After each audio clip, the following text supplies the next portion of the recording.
Sir இப்ப பார்த்தீங்கன்னா, திமுக, காங்கிரஸ் கூட்டணியில வந்து தொடர் பிரச்சனையா இருந்துட்டு இருக்க மாரி தான் இருக்குது.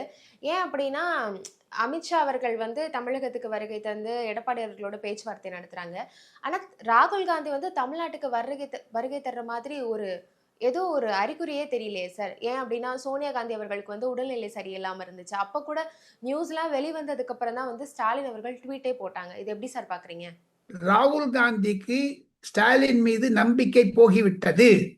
காரணம் என்ன என்று கேட்டால், ராகுல் காந்தி சந்தேகப்படுகிறார் ஸ்டாலின் தனக்கு 2029 தன்னை பிரதமராக்க மாட்டார் என்று.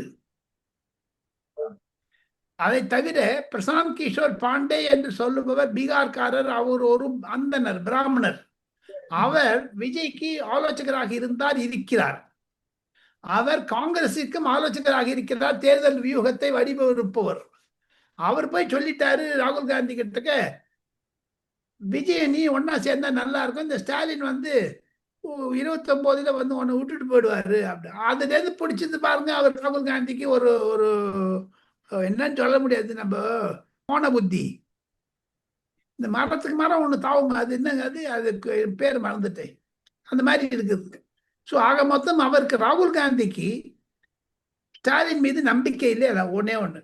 எங்க அவருடைய பர்த்டேக்கு கிரீட்டிங்ஸ் அளிச்சாரு. ராகுல் காந்தி கிட்ட ஒருத்தர் பேசக்கூடாதாங்கம்மா. சோனியா காந்தி உடல்நிலை சரியில்லைன்னு ஸ்டாலின் ட்வீட் போட்டாரு. எங்கம்மா ஒரு நாள் கூட அவருக்கு போன் பண்ணி பேசல.